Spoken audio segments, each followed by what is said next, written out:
way. Some of them are comprised of people who are more oriented to the left. Others are more the right. Some are a mixture of the left and the right. But now it seems that a lot of these schools of fish, these conspiracy theories, are abruptly going in the same direction.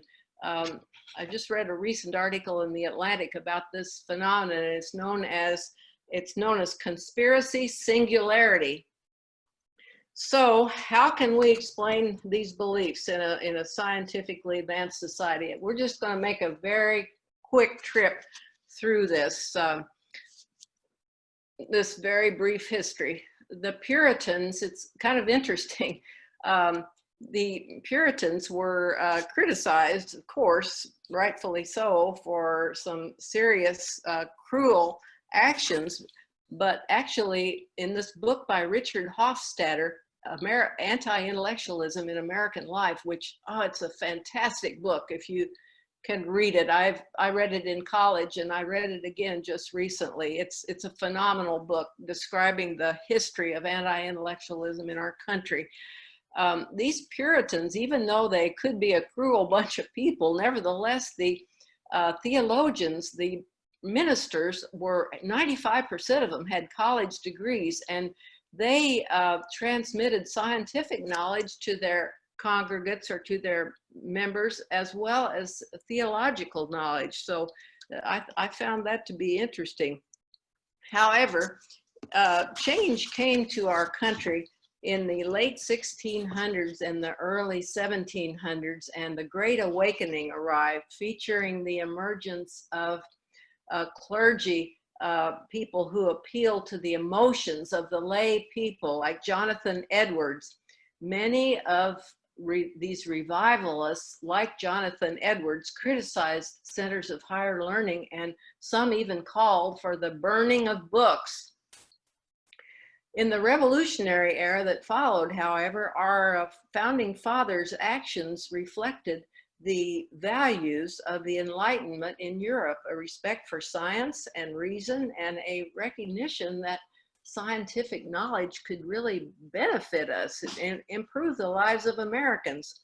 I found it kind of interesting that in Poor Richard's Almanac, Benjamin Franklin stated that, quote, "The way to see by faith is to shut the eye of reason," end quote. Here's something else I found that was interesting to all of us about that particular era. Thomas Jefferson predicted in 1822 that it wouldn't be long before all Americans were going to be Unitarians. So it didn't happen, I guess. The years following the revolutionary era in our country marked a rather abrupt change from the rational secular orientation of the founders. The early 19th century migration to the West was a critical factor really in the development of anti-intellectualism, and it was accompanied by a revival of evangelistic sentiment. Dwight Moody, I don't know if any of you are from Chicago or know that area, but there's a Moody Bible Institute there still to this day. And Dwight Moody was a prominent evangelist of the period, and he left school after the 5th grade and scorned the reading of books. He described learning as an encumbrance to the man of spirit. And his scorn for science was widely shared, just widely shared among the public, and it was amplified when he stated that, listen to this, students were taught that man was the offspring of a monkey. How shocking. So in the post-World War II era, we had a respect for developments in medicine and science. How many of you remember Sputnik? I was just a little girl at the time, but I'll never forget one starlit evening, my parents pointed Sputnik out to me, and I didn't know what landmark event, what that term would have meant in those days, but somehow I had the feeling that this was an important occasion. And sure enough, it was. There was a respect and interest in science after that period of time, but one of the things that resulted after that was that science was becoming more complex. There was a reliance on experts, and many Americans felt that their feelings of independence and self-sufficiency, which were very important to people, that led to resentment. Americans respected intelligence, but they did not care about intellectuals. They weren't real fond of them, and they felt that the value of an idea was governed by its utility, not the inherent value of an idea. And here's a quote of Eisenhower that's sort of interesting, defining his idea of intellectuals. Quote, "An intellectual is one who takes more words than he needs to tell more than he knows." End quote. A suspicion of academics and college students was prevalent in that period of time, and intellectuals were scorned in this era too, because some of them were atheists and some might be communists. Remember McCarthyism? This distrust of elitism is prevalent in our world today, and scientists are in the crosshairs. For example, consider Anthony Fauci, a renowned world expert on infectious disease.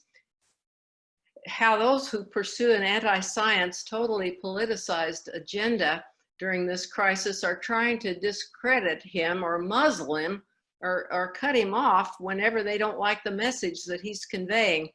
Our president, not too long ago, retweeted a message that had originated from a Wheel of Fortune ex-host who said that everyone is lying about the COVID-19 pandemic, including the CDC, and that this was just a way to prevent Donald Trump from being reelected. The virus has been repeatedly called a hoax, and denialism has been a hallmark in the messaging. Well, there are a number of factors in addition to this distrust and resentment of elitists that have contributed to our society's failure to address scientific issues from a rational, objective vantage point. And here are just a few more reasons why we aren't being reasonable. In the 60s and 70s, and really in the late 50s too, there was a decline in the reading of print media. People just didn't read quite as much with the advent of television. And then, of course, with the advent of the internet, social media, as all of us know, images and textual information were rapidly transferred to smartphones and computers, generating emotional gratification and of sensation and optics, sometimes at the expense of factual information. In addition, the attention span of the average American plummeted, along with the numbers of pages in magazines and books. And recently I read about an author who wanted to submit an article to a magazine, and she was told that no, you should really cut the number of words in half. People just don't read articles that are as long as the one you've written. An extension of this dynamic was a new paradigm of feeling. And that expression was coined by Paula Cohen in a Wall Street Journal article not too long ago. The title of her article was, "It's the Era of Feelings, and not necessarily good ones." An article in the Guardian magazine stated that democracies are being transformed because of the blurring of rationalism and emotion. Emotion has really become like a new navigational aid, enabling Brexiteers and people like Donald Trump to harness fear, anger, resentment, and also denigrate science and expertise at the same time. Attendees at a recent Flat Earth convention, and there are such things, believe it or not, these attendees were told to, quote, trust in your senses. Don't accept the words of a talking head. In addition to paranoia and disbelief in the words of experts, as I said, anger is prevalent, and social media has been described, I think rather aptly, as the lighter fluid for anger. The way information is transmitted in our era amplifies really what neuroscientists are describing as our inherent dynamic to first process information viscerally and then, only then, to examine it rationally. A general erosion of truth has occurred in our American society, and those of you who participated in our fairly recent meeting at UU to talk about some of the issues we need to address in the future, we identified erosion of truth as one of the major problems that we have. Of interest is the fact, I don't think any of you will find this to be unusual, but the Washington Post has attributed 20,000 lies, misleading statements, falsehoods to Donald Trump since he's been in office. This false information just has permeated the fabric of social media and cable TV. And of course, we have to mention Fox, and also another station that I've just become aware of this year, and it's called One America News, and it makes Fox look like a very liberal, factual channel. Fox and One America News. Another contributing factor, another reason why we're not reasonable is that there is in fact a scientific literacy gap in our country. Many of our students, not all, there are some islands of excellence, but many of our students are just now not receiving a proper education in scientific issues. For example, in a recent survey, 25% of high school biology teachers in Texas believe that man and dinosaurs lived together. That's 25% of Texas biology teachers rather. A Pew study describes the result from PISA, that's P-I-S-A, and that's an acronym that means the Program for International Student Assessment. This Pew study describing the PISA family findings rather, PISA measures every 3 years the reading ability, the scientific literacy, math skills, and other key skills of 15-year-olds in developed and in developing countries. And the results, and these results were from 5 years ago, they placed the United States an unimpressive 38th out of 71 countries in math and 24th in science. Well, you might look at all these factors above on this slide and say, well, perhaps it's an information gap, a need for reliable, unemotional information sources so that scientific issues can be approached in a reasonable, objective manner. But the explanation is really much more complex than that. There's a book fairly hot off the press, and I'd like to know how many of you are aware of this. It's called Were Polarized. It was written by Ezra Klein, Were Polarized. And to me, it was a real eye-opener in terms of understanding how we landed where we are now. In this book, Ezra Klein describes how members of the Democratic and the Republican parties prior to the passage of the Civil Rights Act had overlapping demographics. They looked similar in their racial representations and even in the liberal versus conservative ideologies.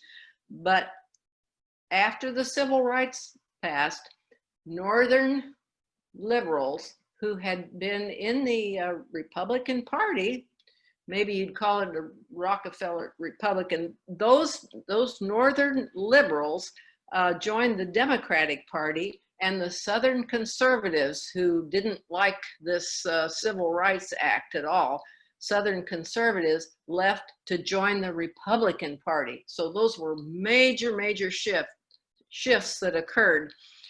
And so after this occurred, the parties became sharply split across the factors I've listed on this slide: the race, religion, psychological orientation, geography, etc.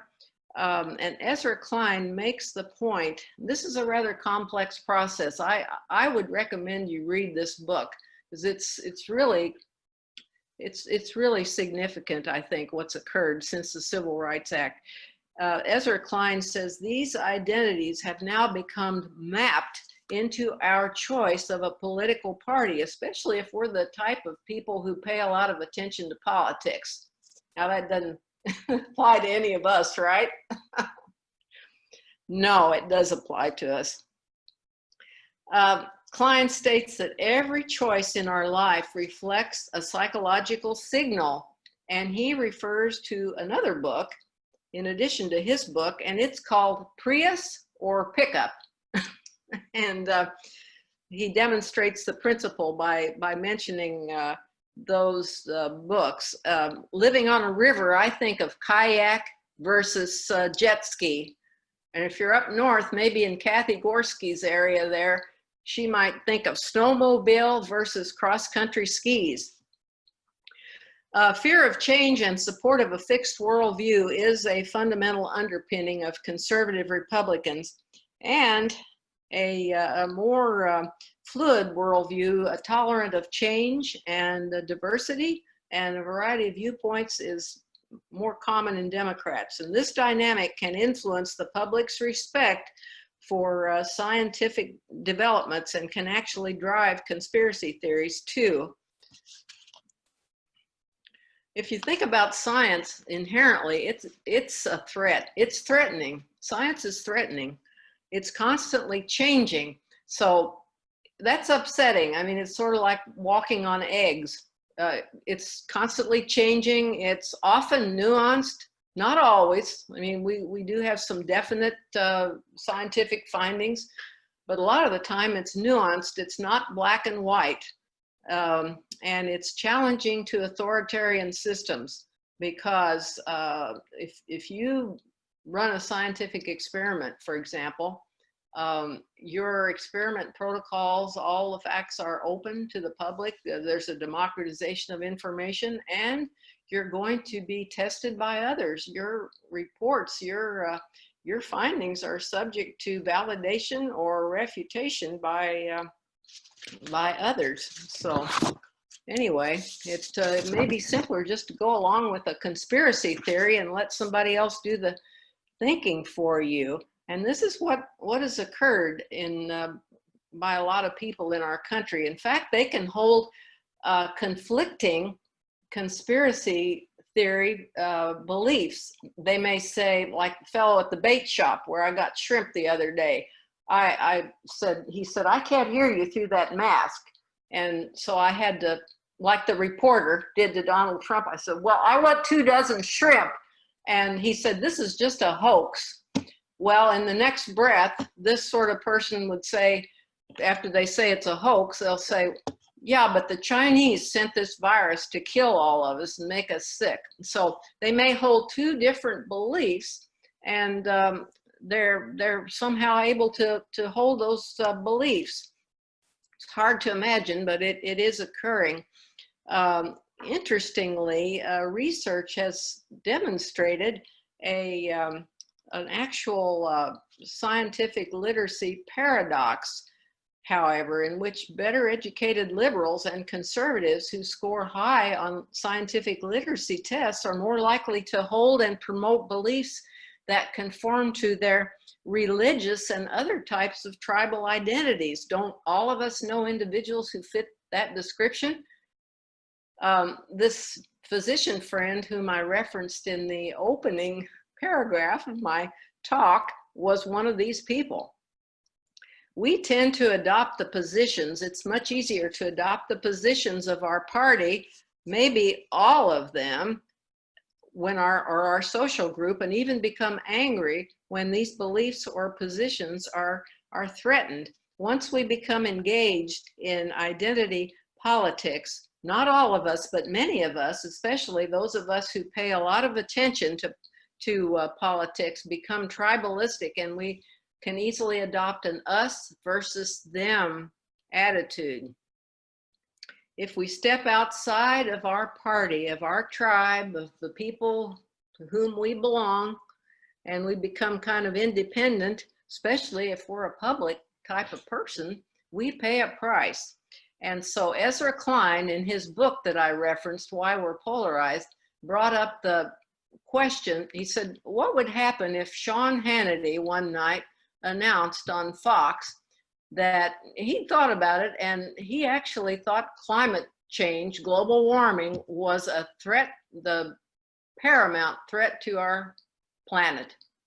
What would happen?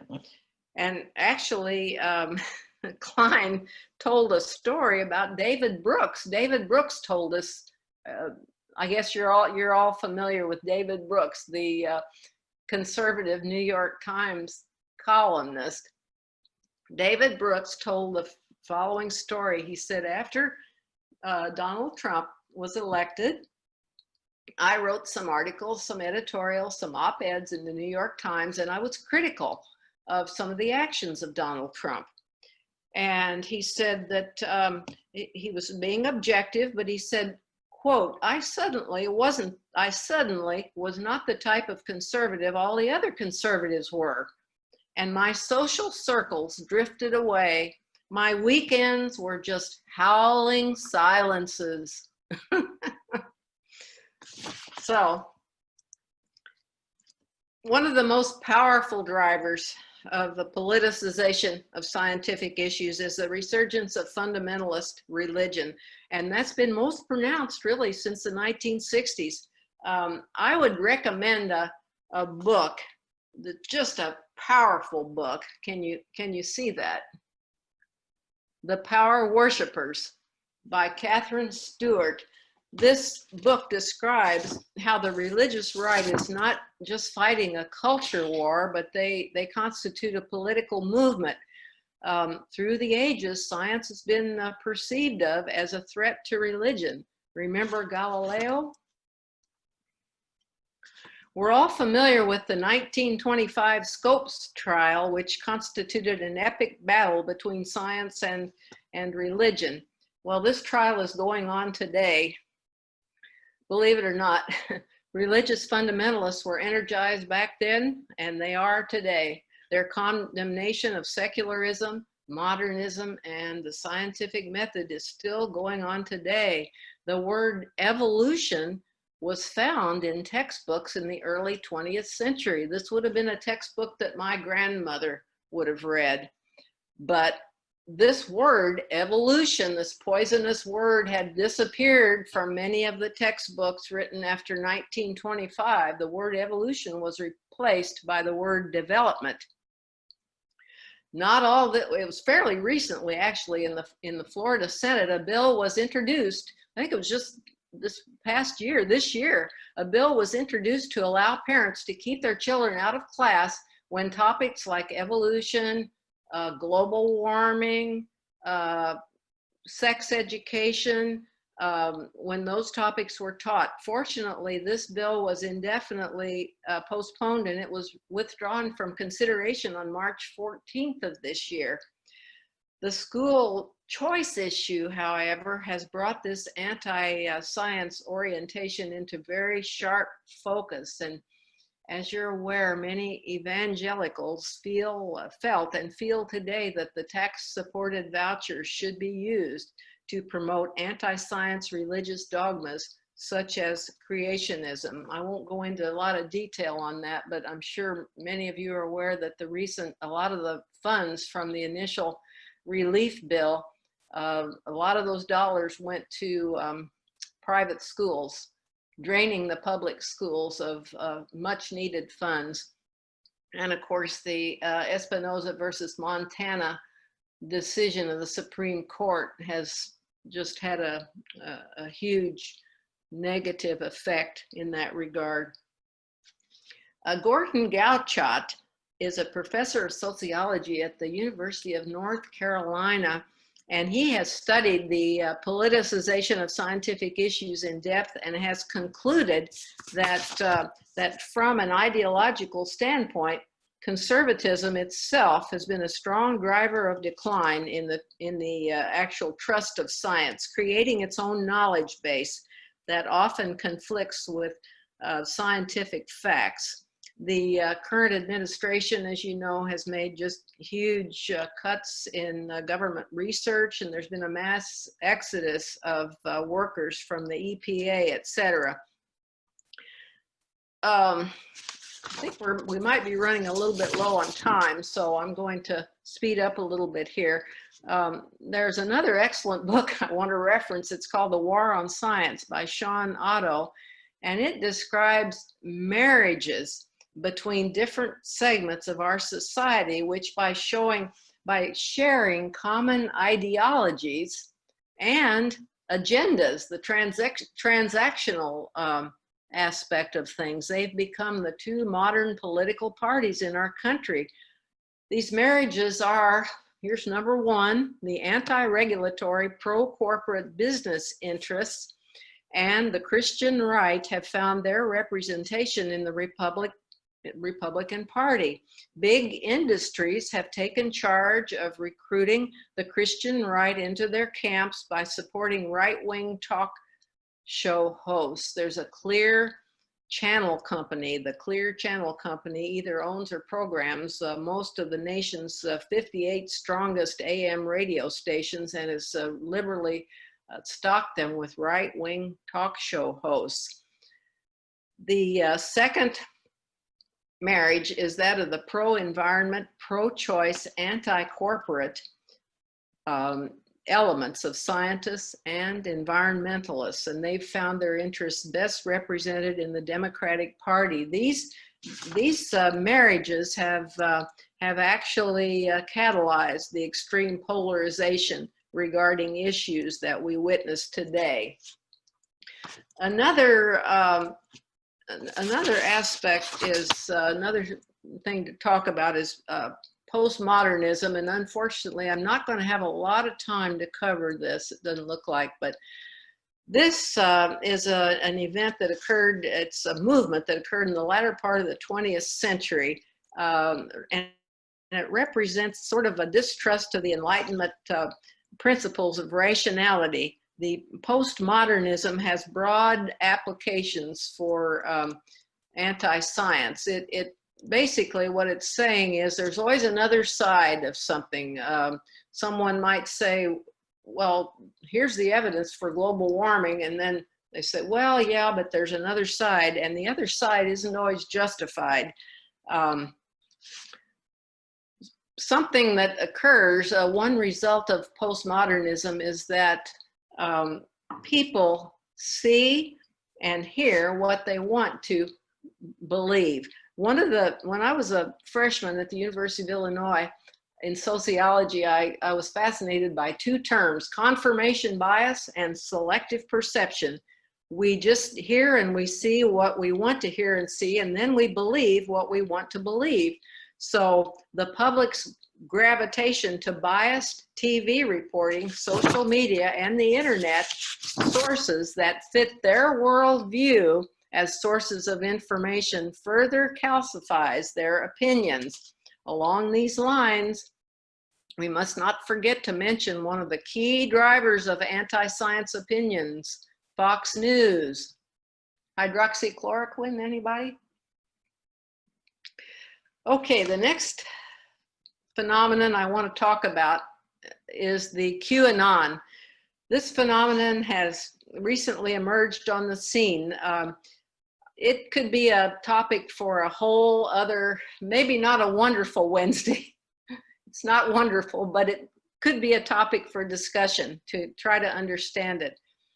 And I think most of you know what this is. It's a conspiracy theory that states that there's a child sex trafficking ring that's composed of top Democratic figures and top elites, and only President Trump can destroy this. But the importance, so the reason I bring this up today is that it really undermines science. It has profound implications for anti-science. Even the world-renowned Dr. Fauci has been smeared and impugned by QAnon proponents with high social media profiles. The threats against him have really made it necessary for him to obtain personal protection for himself and his followers.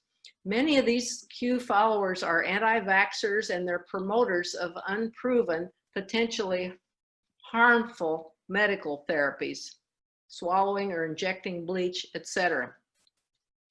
One other aspect, one other topic that I want to mention that is really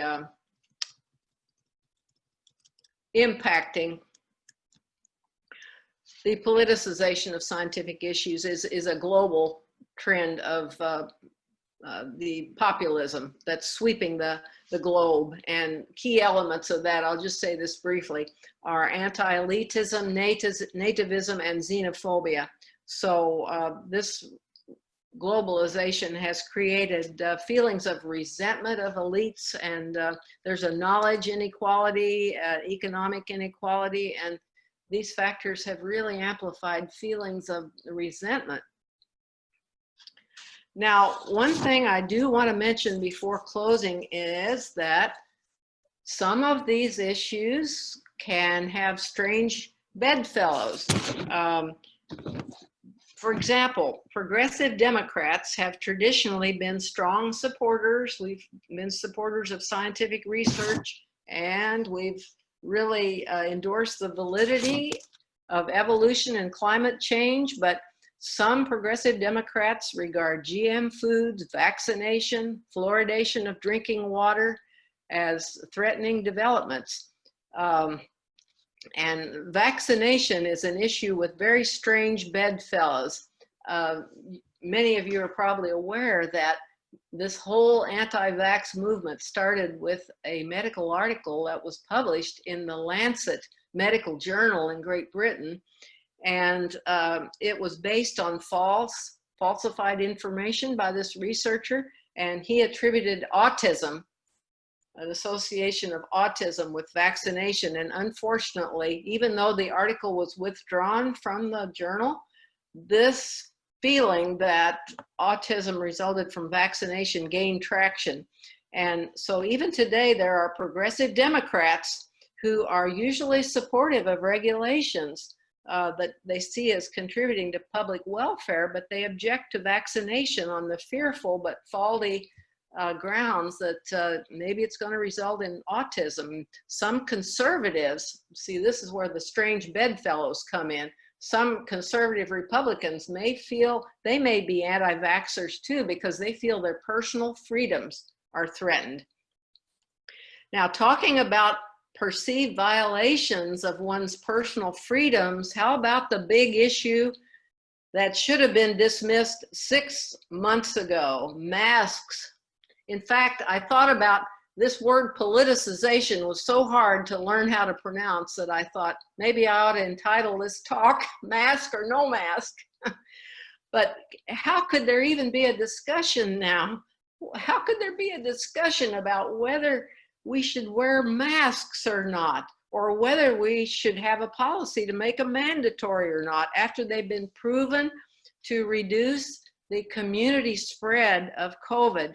The Asians learned early on from the different epidemics that they went through to don masks, and they just put their masks on. They have an attitude of collectivism, what's best for their friends and the community, and they don't fret about putting on a mask. We have such a misplaced individualistic attitude, some individuals do in this country, and refuse to wear a mask. In fact, our president did not wear a mask, as you may know, until he was compelled to do so several months ago during a visit to Walter Reed's hospital.